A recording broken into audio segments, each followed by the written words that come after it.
दोस्तों, आज जो कॉमिक्स हम पढ़ेंगे उसका नाम है इंस्पेक्टर मनोज और खतरनाक साजिश। ये इंस्पेक्टर मनोज कॉमिक्स है, एक्शन और जासूसी होती है इनकी। तो पढ़ते हैं इसको। चंदन नगर में ठाकुर संग्राम सिंह की पुश्तैनी हवेली आज भी ज्यों की त्यों सिर उठाई खड़ी है। यह बात दूसरी है कि जो सियानों 100 वर्षों पहले वहां नजर आती थी अब नहीं है। हवेली के आसपास पेड़ और जंगली कटीली झाड़ियां का जंगल सा फैला नजर आता है। हवेली में ठाकुर संग्राम सिंह अपने 24 वर्षीय पोते महाराव सिंह, बूढ़े दीवान खजान सिंह और खानसामा हरिया के साथ रहते हैं। खजान सिंह का को परिवार दूर शहर में रहता है। हरिया अविवाहित है, इसलिए उसका हवेली के सिवा और कोई ठौर ठिकाना नहीं है। जैसे जैसे समय गुजर रहा है, ठाकुर संग्राम सिंह की आर्थिक अवस्था बद से बदतर होती जा रही है और ठाकुर मेहराव सिंह अपने भविष्य के प्रति चिंतित है। वह कुछ करना चाहता है, लेकिन ठाकुर संग्राम सिंह यह कहकर उसे हमेशा निरुत्साहित कर देते हैं कि जब तक वह जीवित है उसे कुछ करने की जरूरत नहीं है। लेकिन जब मेहराव सिंह का हाथ बहुत ही ज्यादा तंग हो गया था तो उसे रानी गया एक दिन। दादाजी, मैं आपसे कुछ कहना चाहता हूँ। हम जानते तुम क्या कहना चाहते हो। आप कुछ नहीं जानते दादाजी। इस हवेली से बाहर निकल कर देखिए, जमाना कितना बदल चुका है। कुछ किए बगैर यूं कब तक चलेगा।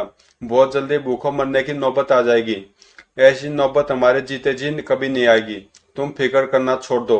लेकिन ठहरो, शायद तुम्हें पैसों की तंगी के कारण परेशान हो। इतना कह ठाकुर संग्राम सिंह उठे और उन्होंने दीवार में बनी गुप्त तिजोरी का द्वार खोला। तुम्हारी परेशानी दूर करने का बंदोबस्त हमने पहले से ही कर रखा है। वो इतना रुपये आपकी तिजोरी में कहाँ से आए दादाजी। पिछले माह जब आपने मुझे रुपए दिए थे तो तिजोरी बिल्कुल खाली हो चुकी थी। यह एक राज की बात है बेटे। राज? कैसा राज? यह राज वर्षों से हमने अपने सीने में छुपा रखा था, लेकिन आज हम तुम्हें बताते हैं कि हमारे पास इतनी दौलत है कि हमारी 7 पुश्तें खर्च करती रहे तो भी खत्म नहीं होंगी। लेकिन इतनी दौलत आपके पास आई कहाँ से? वह दौलत नहीं, कहीं से आई नहीं है बेटे, बल्कि हमारा पुश्तैनी खजाना है जो वर्षों से इसी हवेली में मौजूद है। हवेली में? हाँ, हमें जब जब रुपयों की जरूरत होती है हम उस खजाने में से कुछ गिनिया निकाल कर सेठ करोड़ी मल के यहाँ बेच आते हैं और रुपयों का बंदोबस्त कर लेते हैं। आश्चर्य, मैंने तो आपको कभी बाहर आते जाते नहीं देखा। परेशान न हो बेटे, अभी हम तुम्हें इस हवेली के खुफिया रास्तों और खजाने की उपस्थिति के बारे में नहीं बता सकते, क्योंकि हम नहीं चाहते कि तुम्हारी जान को खतरा पैदा हो। तुम हमारे खानदान के आखिरी चिराग हो। हमारे बाद इस हवेली और खजाने पर एकमात्र तुम्हारा ही अधिकार होगा। लेकिन अचानक आपको कुछ हो गया तो? तब तुम यह तिजोरी खोलना, इसमें तुम्हें एक डायरी मिलेगी और उस डायरी में खजाने और हवेली के खुफिया रास्तों का नक्शा दर्ज है। अब जितने रुपए चाहिए निकाल लो, और आज के बाद रुपयों के लिए कभी परेशान नहीं होना। जी।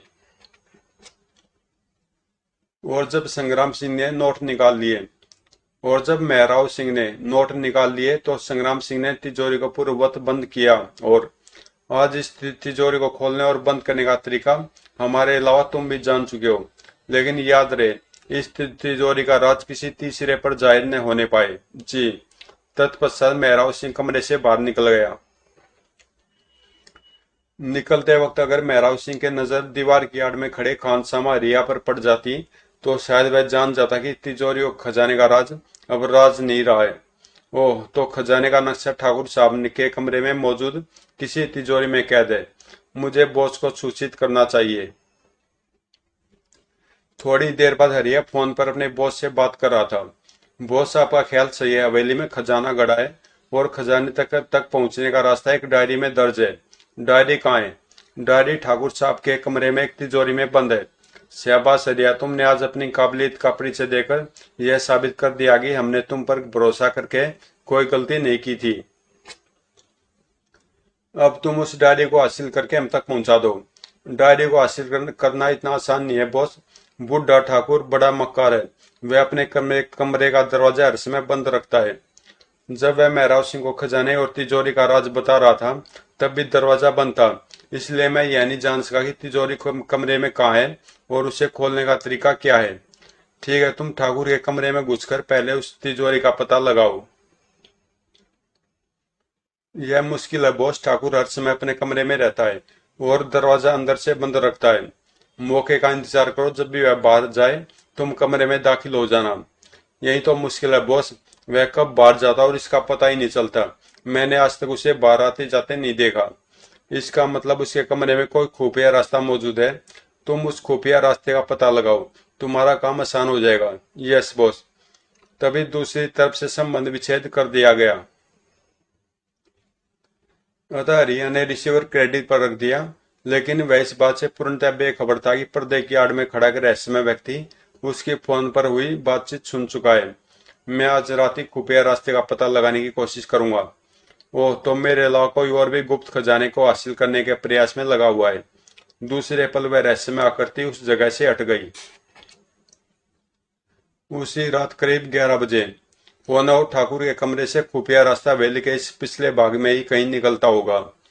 फिर वह उस रहस्यमय काला साया बड़ी बारीकी से उस इलाके का निरीक्षण करने लगा। उधर मेहराब सिंह की आंखों में नींद का नामो निशान न था। काश एक बार मैं उस खजाने को देख पाता। आखिर दादाजी मुझे खजाना क्यों नहीं दिखाना चाहते? क्या दादाजी को मुझ पर भी भरोसा नहीं है? आखिर मैं उनका पोता हूँ।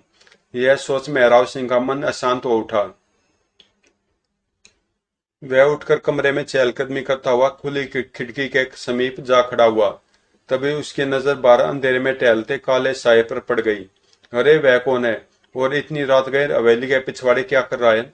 शायद कोई चोर है। अभी मजा चकाता हूँ उस चोर के बच्चे को। अगले पल मेहराब सिंह अपना रिवॉल्वर ले खिड़की के रास्ते बाहर कूद गया।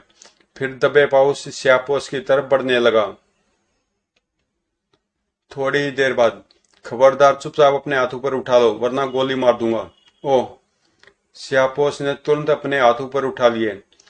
तब मेहराब ने स्यापोश के चेहरे से कपड़ा उठा दिया। हरिया, तू तू यहाँ क्या कर रहा है? हम तो अपना काम कर रहे थे छोटे ठाकुर, पर तुमने आकर गड़बड़ कर दी। अब तो मुझे तुम्हारा काम तमाम करना ही पड़ेगा। क्या? लेकिन इससे पहले कि मेहराब सिंह हरिया के इरादे को समझ पाता, ढुम! ओह! तड़ाक! ओह! और फिर दूसरे पल दृश्य बदल चुका था।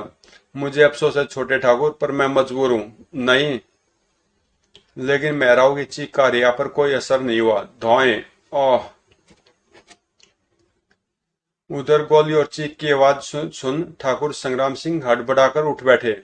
ओह, यह कैसी आवाजें थी? जरूर कुछ गड़बड़ है। कुछ देर विचार करने के उपरांत ठाकुर संग्राम सिंह जैसे अपने कमरे से निकले, उन्हें दीवान खजान सिंह अपनी ओर आता नजर आया। दीवान जी, आपने कुछ सुना? हाँ ठाकुर साहब, मुझे पहले गोली चलनी और फिर किसी के चीखने की आवाज सुनाई दी थी। आपका क्या विचार है, गोली किसने किस पर चलाई होगी? यह तो अभी दीवान खान खजान सिंह अपनी बात पूरी भी न कर पाए थे कि तभी खान समारिया दौड़ता हुआ वहां आया। गजब हो गया बड़े ठाकुर, गजब हो गया। आखिर हुआ क्या हरिया? तुम इतने घबराए हुए क्यों हो? वहां हवेली के पिछवाड़े छोटे ठाकुर की लाश पड़ी है। क्या? क्या बकते हो तुम? हम सच कह रहे हैं बड़े ठाकुर। हम गोली और चीख की बात सुनकर दौड़ते हुए हवेली के पिछवाड़े पहुंचे तो देखा कि छोटे ठाकुर लहूलुहान पड़े हैं। बू! ठाकुर संग्राम सिंह और दीवान कुछ देर हतप्रभ से खड़े रहे। फिर दीवान खजान सिंह ने मौके की नजाकत को समझते हुए निकटवर्ती थाने को घटना की सूचना दी और ठाकुर साहब को संभालते हुए उस स्थान पर पहुंच गए जहां मेहराब सिंह की लाश पड़ी थी। मेहराब सिंह की लाश देख संग्राम सिंह बुरी तरह से टूट गए। हे भगवान, ये तूने क्या किया? पहले बेटा और अब पोते को भी हमसे छीन लिया। अब हम जिए तो क्या, क्यों कर, किसके लिए? बू! कुछ ही देर बाद थाना प्रभारी जयपाल अपने दल सहित घटना स्थल पर पहुंच गया। उसने बड़ी बारीकी से लाश और आसपास की स्थिति का मुआयना किया। तत्पश्चात लाश का पंचनामा और सबके बयान नोट किए और बेशक मेहराब सिंह की मौत को खुदकुशी का जामा पहनाने की कोशिश की गई है, परंतु मुझे यह हत्या का मामला नजर आ रहा है। हत्या? लेकिन मेहराब की हत्या कोई क्यों करेगा दरोगा साहब? अगर इस प्रश्न का उत्तर मिल जाए तो हत्यारे को पकड़ना मुश्किल नहीं होगा। ओह! लेकिन फिर ठाकुर संग्राम सिंह खामोशी साधे खड़े रहे। खैर, बहुत जल्द हम इस हत्या की गुत्थी को सुलझा लेंगे और हत्यारा कानून की गिरफ्त में होगा। तब मेहराब सिंह की लाश पोस्टमार्टम के लिए भिजवाने के बाद इंस्पेक्टर जयपाल ठाकुर संग्राम सिंह से विदा लेने लगा। अब मैं चलता हूँ, जरूरत हुई तो आपको फिर कष्ट दूंगा। जी। इंस्पेक्टर जयपाल के जाने के बाद ठाकुर संग्राम सिंह जैसे अपने कक्ष में पहुंचे, बुरी तरह चौंक उठे। अरे, ऐसा लगता जैसे किसी ने हमारे कमरे की तलाशी ली है। लेकिन क्यों? कहीं वह हमारी गुप्त तिजोरी का पता लगाने तो यहाँ नहीं आया था? वो इसका मतलब हमारे और मेहराव के अलावा कोई तीसरा भी तिजोरी और खजाने के बारे में जान चुका है। अगर उसी ने मेहराव की हत्या की है तो अब हम भी सुरक्षित नहीं है। अगर हम मारे गए तो हमारा पुश्तैनी खजाना हत्यारे के हाथ लग जाएगा। लेकिन हम ऐसा हरगिज नहीं होने देंगे। हमारे बाद उस खजाने और हमारी संपत्ति पर सिर्फ सरकार का अधिकार होना चाहिए। हमें जल्द ही कोई उचित और उपाय करना होगा। ठाकुर संग्राम सिंह गहरी सोच में डूब गए। अंततः उनकी सोचों में इंस्पेक्टर मनोज का चेहरा उभर आया। हाँ, इंस्पेक्टर मनोज जैसे कर्तव्यपरायण और ईमानदार अफसर पर मैं पूरा भरोसा कर सकता हूँ। वह हमारी आखिरी इच्छा जरूर पूरी करेगा। हम सुबह दीवान जी के साथ इंस्पेक्टर मनोज के नाम पत्र भेज देंगे। दूसरे दिन सुबह लगभग 9 बजे दीवान जी महाराज की मौत के बाद दीवान जी मेहराव की मौत के बाद अकेले तुम ही हो जिस पर हम भरोसा कर सकते हैं। हुक्म कीजिए ठाकुर साहब। तुम हमारे यह पत्र लेकर अभी राजनगर के लिए रवाना हो जाओ। राजनगर? हाँ, यह पत्र तुम्हें इंस्पेक्टर मनोज के पास पहुंचाना है, लेकिन अन्य किसी को इस पत्र की भनक न होने पाए। जी।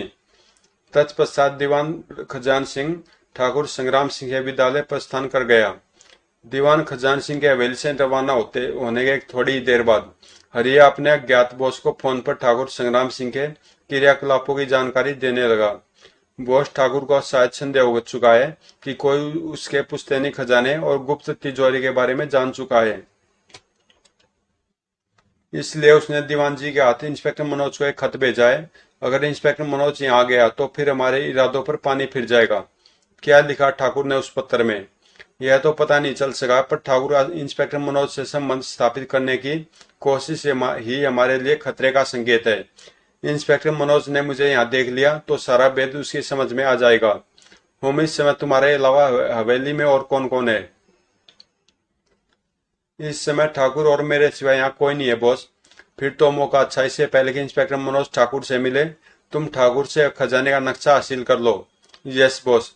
इतना कह रिया ने संबंध विच्छेद कर दिया। वो फिर बिना समय गवाए हरिया ठाकुर संग्राम सिंह के कक्ष में पहुंच गया। तुम, क्या बात है, यहाँ क्यों आए हो? मुझे तुमसे पुश्तैनी खजाने का नक्शा चाहिए।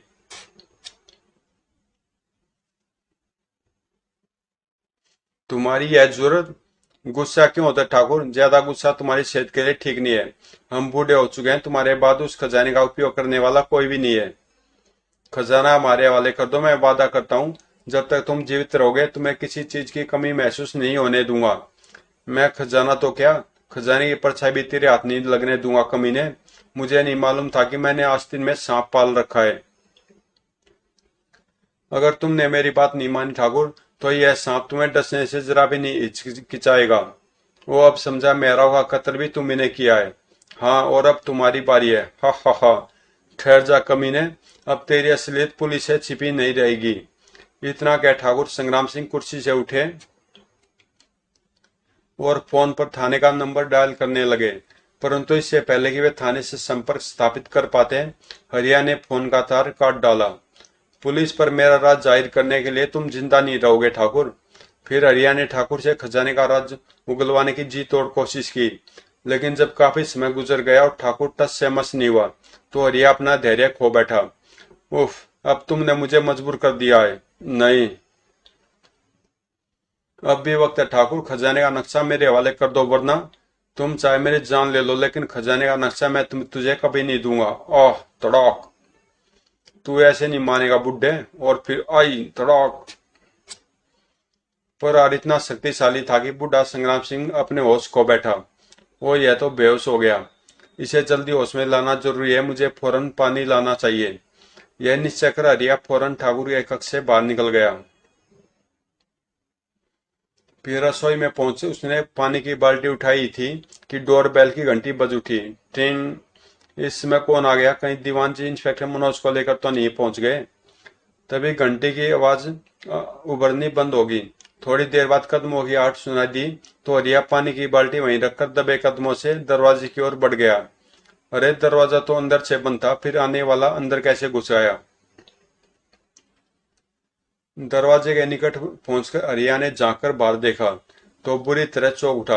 अरे यह तो इंस्पेक्टर मनोज है, शायद किसी खुली खिड़की से अंदर घुसा है। अच्छा हुआ मैं दरवाजा खोलने नहीं गया, वरना मुश्किल में पड़ जाता। अब इससे पहले कि ठाकुर होश में आए और मेरी असलियत मनोज पर जाहिर कर दे, मुझे यहाँ से फूट लेना चाहिए। यह विचार मन में आते हरिया मुड़ा और रसोई की खिड़की के रास्ते वहां से रफू चक्कर हो गया। उधर जब इंस्पेक्टर मनोज ठाकुर संग्राम सिंह के कक्ष में पहुंचा। आह, क्या हुआ ठाकुर साहब? ओ इंस्पेक्टर मनोज, तुम आ गए। लेकिन आपकी यह हालत। तुम सही वक्त पर आए हो इंस्पेक्टर मनोज, वरना यहाँ तुम्हें मेरी लाश ही मिलती। तत्पश्चात ठाकुर संग्राम सिंह ने इंस्पेक्टर मनोज को सब कुछ विस्तार से बता दिया और मेरी जिंदगी का अब कोई भरोसा नहीं है बेटे। मैंने तुम्हारे कारनामे अखबारों में पढ़े हैं। इन हालातों में मुझे तुमसे ज्यादा भरोसे का कोई आदमी नजर नहीं आया। मैं खजाने का नक्शा तुम्हारे हवाले कर निश्चिंत हो जाना चाहता हूँ। मेरी मौत के बाद तुम उस नक्शे की मदद से खजाना हासिल कर सरकार के हवाले कर देना। मेरे बाद वह खजाना सरकार की अमानत है। आप निश्चिंत रहिए, जैसा आप चाहते हैं वैसा ही होगा। पर मैं आपको विश्वास दिलाता हूँ कि दुश्मन अब आपका बाल भी बांका न कर पाएगा। मैं उसे गिरफ्तार कर सलाखों के पीछे पहुंचा दूंगा। मुझे तुम्हारी काबिलियत पर जरा भी संदेह नहीं है, पर बेटे मैं बूढ़ा हो चुका हूँ। कौन जाने सांसों की डोर कब टूट जाए और खजाने का नक्शा हवेली के दीवार में दफन होकर ही रह जाए। इतना कह ठाकुर संग्राम सिंह ने दीवार में बने गुप्त तिलिस्मी तिजोरी खोल एक छोटी सी डायरी बाहर निकाल कर तिजोरी पुनः बंद कर दी। इस डायरी को संभाल कर रखना। इस डायरी का राज तुम्हारे सिवा किसी दूसरे को मालूम नहीं होना चाहिए। जी। इंस्पेक्टर मनोज ने डायरी का निरीक्षण किया और फिर डायरी अपनी जेब में रख दी। अब तुम निश्चिंत होकर मर सकते हो ठाकुर संग्राम सिंह। क्या मतलब? मतलब यह है कि खजाने को हासिल करने के लिए मैं तुम्हारी मौत का इंतजार नहीं कर सकता। ओह, तुम भी? ओह। अगले पल ठाकुर संग्राम सिंह फर्श पर ढेर हो गया। जब इंस्पेक्टर मनोज को इत्मीनान हो गया कि संग्राम सिंह मर चुका है, तो वह वहां से चल पड़ा। उधर हरिया अपने अज्ञात बॉस को बता रहा था। बॉस, एन मौके पर इंस्पेक्टर मनोज वहां आ गया और अब मुझे वहां से भागना पड़ा। इसका मतलब ठाकुर ने खजाने का राज इंस्पेक्टर मनोज पर जाहिर कर दिया होगा। हो सकता है खजाने का नक्शा भी उसने इंस्पेक्टर मनोज के हवाले कर दिया हो। अगर ऐसा हुआ तो हमें इसकी खबर तुरंत मिल जाएगी, क्योंकि हमारा एक आदमी अभी भी हवेली की निगरानी कर रहा है। तभी अज्ञात बॉस ने अपनी बात खत्म ही की थी कि तभी फोन की घंटी बज उठी। ट्रेन। ओह। अज्ञात बॉस ने रिसीवर उठाकर कान से हटा लिया। दूसरी तरफ से कही गई बात सुनकर अज्ञात बॉस लगभग चीख उठा। क्या कहा? इंस्पेक्टर मनोज ने ठाकुर संग्राम सिंह की हत्या कर दी? यही नहीं बॉस, अब खजाने के नक्शे वाली डायरी इंस्पेक्टर मनोज के कब्जे में है। इसका मतलब वह खजाना अकेले हड़पना चाहता है, लेकिन हम ऐसा नहीं होने देंगे। जग्गा, तुम हमारी बात ध्यान से सुनो। तत्पश्चात अज्ञात बॉस जग्गा को आवश्यक हिदायतें देने लगा। उसी रात करीब 12 बजे डोरबेल की आवाज सुन इंस्पेक्टर मनोज की नींद टूट गई। इतनी रात गए कौन आ सकता है? वह उठा और कमरे से निकल मुख्य द्वार के निकट पहुंचा। कौन है? इंस्पेक्टर साहब, दरवाजा खोलिए, मेरी जान खतरे में, प्लीज मुझे बचा लीजिए। जवाब देने वाले की आवाज बुरी तरह कांप रही थी। अतः इंस्पेक्टर मनोज ने फौरन दरवाजा खोल दिया। लेकिन जैसे ही दरवाजा खुला, शुम, फिर इससे पहले कि इंस्पेक्टर मनोज संभल पाता, धड़ाक। तभी हरिया प्रकट हुआ और उसने बड़ी मुस्तैदी से इंस्पेक्टर मनोज को बंधनों में जकड़ लिया। कालिया, तुम? मैं जानता था तुम मुझे देखते ही पहचान लोगे। तुम्हें पहचानने में मैं कैसे गलती कर सकता हूँ कालिया? पुलिस को काफी दिनों से तुम्हारी तलाश है। अब तुम्हारी भलाई इसी में है कि अपने आप को कानून के हवाले कर दो। अपनी बकवास बंद करो और बताओ वह डायरी कहाँ है। कैसी डायरी? तुम अच्छी तरह जानते हो हम किस डायरी की बात कर रहे हैं। क्या बकते हो? मेरे पास कोई डायरी वायरी नहीं है। ये ऐसे नहीं बताएगा। तुम ठीक है तो जगह दौलत चीज ही ऐसी होती है। आओ फ्लैट की तलाशी लेते हैं। फिर जग्गा और कालिया इंस्पेक्टर मनोज को वहीं बंदा छोड़ भीतरी भाग में दाखिल हो गए। उन्होंने फ्लैट का चप्पा चप्पा छान मारा, किंतु उन्हें डायरी नहीं मिली। अब क्या करे, जगह डायरी तो यहाँ मिली नहीं। लगता है उसने डायरी कहीं और छुपा रखी है, लेकिन वह डायरी का भेद आसानी से नहीं उगलेगा। फिर क्यों न हम उसे अपने साथ ले चलें, बॉस उससे सब उगलवा लेगा। नहीं, बॉस की आज्ञा के बिना उसे साथ ले जाना उचित नहीं होगा। फिलहाल यहाँ से चलते हैं और बॉस को स्थिति से अवगत कराते हैं, फिर वह जैसा कहेंगे वैसा करेंगे। कालिया को जग्गा की बात सही लगी, अतः वह तुरंत ही सहमत हो गया। फिर वो दोनों इंस्पेक्टर मनोज के फ्लैट से चल दिए। जग्गा और कालिया के जाने के बाद इंस्पेक्टर मनोज ने अपने आप को बंधनों से मुक्त करने की भरसक कोशिश की, लेकिन जब उसे सफलता नहीं मिली तो उसने हताश आंखें मूंद ली। जल्दी उसे नींद आ गई।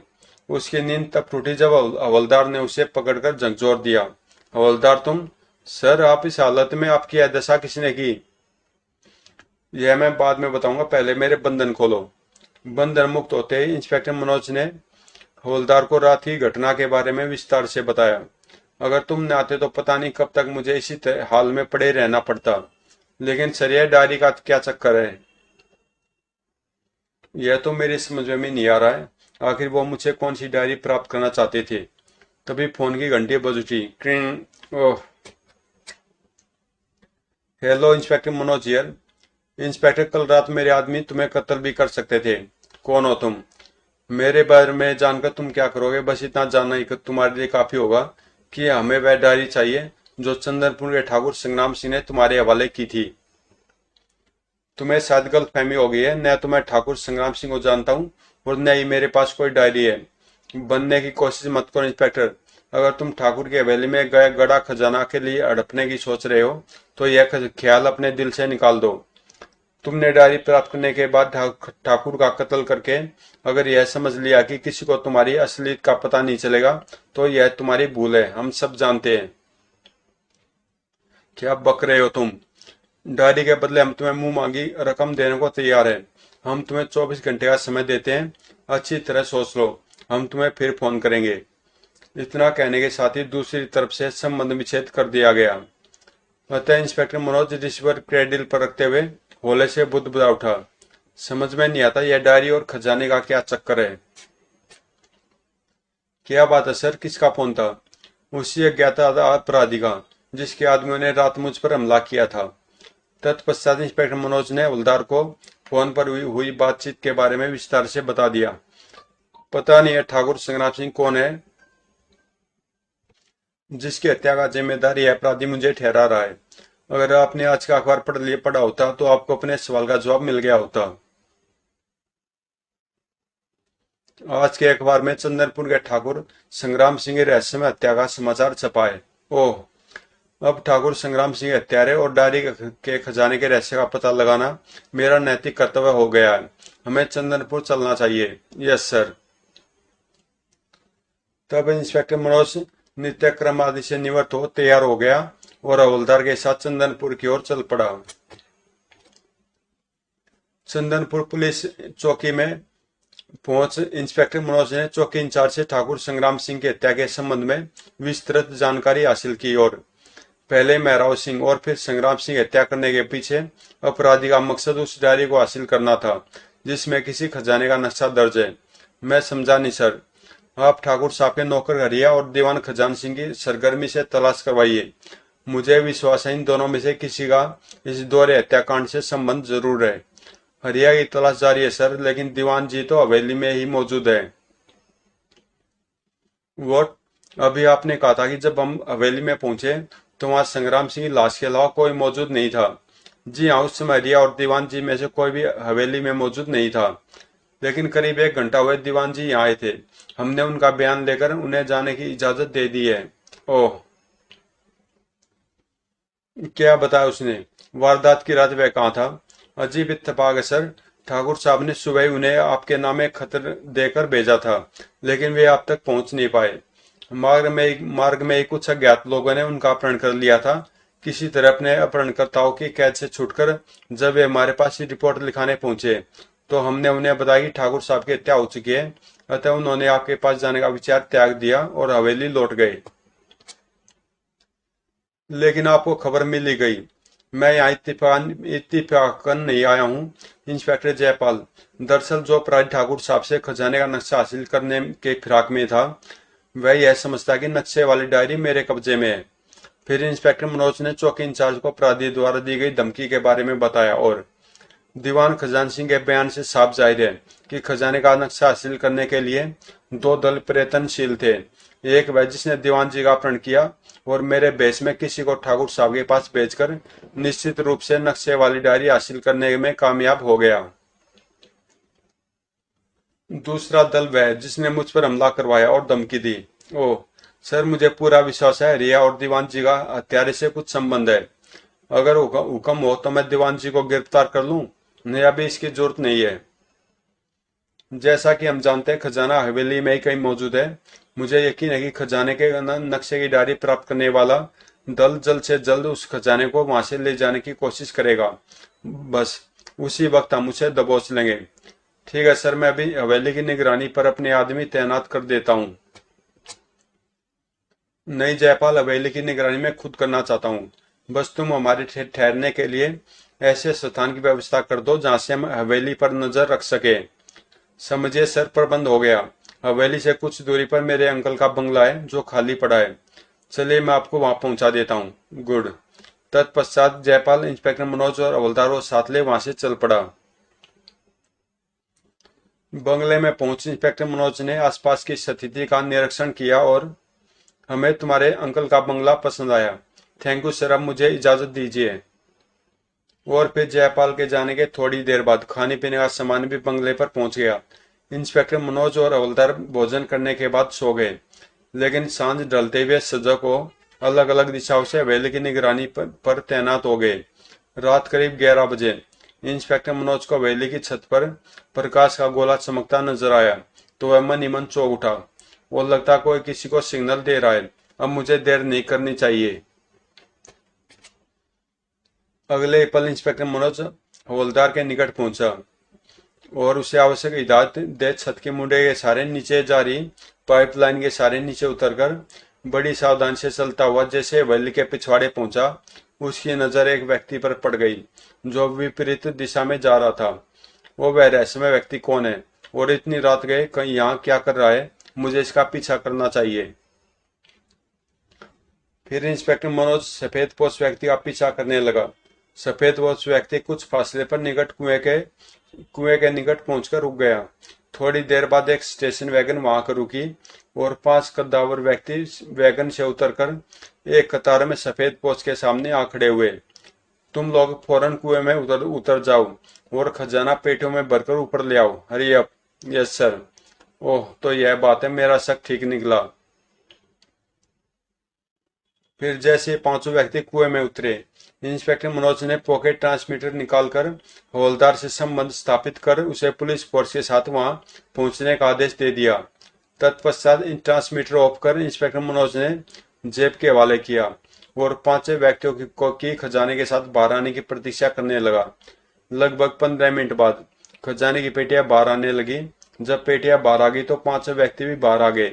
सर, हमने फूटी कौड़ी भी तहखाने में नहीं छोड़ी है। गुड।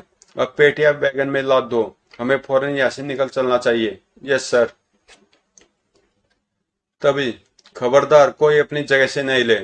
इंस्पेक्टर मनोज, तुम हैंड्स अप। तुम्हारा खेल खत्म हो चुका मिस्टर। मैं तुम्हें और तुम्हारे आदमियों को हत्या और लूट की साजिश के अपराध में गिरफ्तार करता हूँ। ठीक उसी समय विपरीत दिशा से फायर हुआ और फिर हा हा, तुमने हमारा काम बहुत आसान कर दिया इंस्पेक्टर मनोज। अब ठाकुर के पुश्तैनी खजाने पर हमारा अधिकार है, सिर्फ हमारा। शेर क्रोड़ीमल, तुमने मुझे ठीक पहचाना दीवान खजान सिंह। अब चेहरे से पर्दा हटा दो। इस पर्दे की अब कोई जरूरत नहीं, मैं तुम्हें पहचान चुका हूँ। मुझे नहीं मालूम था कि मेरी तरह तुम भी खजाने की तलाश में हो, लेकिन तुम्हें खजाने की जानकारी कैसे हुई? अक्सर ठाकुर रुपयों की खातिर मेरे पास सोने की गिनिया बेच जाता था। मुझे हैरानी हुई कि ठाकुर के पास इतनी सोने की गिनिया कहाँ से आई। तब मुझे शक हुआ कि कहीं हवेली में कोई खजाना न गड़ा हो। अपना शक दूर करने के लिए मैंने कालिया को हरिया बनाकर हवेली में भेज दिया। आखिरकार मेरा शक ठीक निकला, लेकिन इससे पहले कि हरिया खजाने वाली डायरी ठाकुर से हासिल करता, तुम्हारा आदमी इंस्पेक्टर मनोज के भेष में आया और डायरी ले उड़ा। हरिया तुम्हारे आदमी को पहचानने में धोखा खा गया। मैं समझा डायरी इंस्पेक्टर मनोज के पास है। मैंने इंस्पेक्टर मनोज के पीछे अपने आदमी भेजे, लेकिन डायरी मनोज के फ्लैट में नहीं मिली। फोन पर जब मेरी इंस्पेक्टर मनोज से बात हुई तो मुझे कुछ शक हुआ और मैंने अपना आदमी इंस्पेक्टर मनोज की निगरानी पर तैनात कर दिया। उसी से सूचना पाकर मैं सही वक्त पर यहाँ आ पहुंचा और अब तुम सबको ठिकाने लगाकर खजाना ले जाऊंगा। पुलिस सिर पटक कर रह जाएगी, लेकिन मुझ तक नहीं पहुंच पाएगी। हा हा हा। क्रोड़ीमल भयानक अट्ठास कर उठा, लेकिन दूसरे पल उसकी हंसी चीख में बदल गई। धुआं, ओह! और इससे पहले ही कालिया और जग्गा खतरे को भांप पाते, सशस्त्र पुलिस के जवानों ने उन पर काबू पा लिया। तड़ाक! कुछ ही क्षणों में दृश्य पूरी तरह बदल चुका था। अपराधी अपने आप को चाहे कितना चालाक और बुद्धिमान क्यों न समझे, लेकिन कानून की गिरफ्त से नहीं बच सकता। इस कथन का सबूत तुम लोग खुद हो। इसी को कहते हैं जैसी करनी वैसी भरनी। इस तरह खतरनाक साजिश का अंत हुआ और खजाना व ठाकुर संग्राम सिंह की संपत्ति सरकार ने अपने अधिकार में ले ली। समाप्त। तो दोस्तों, ये कॉमिक्स यहीं पे समाप्त होती है और मिलते हैं किसी अगली कॉमिक्स में।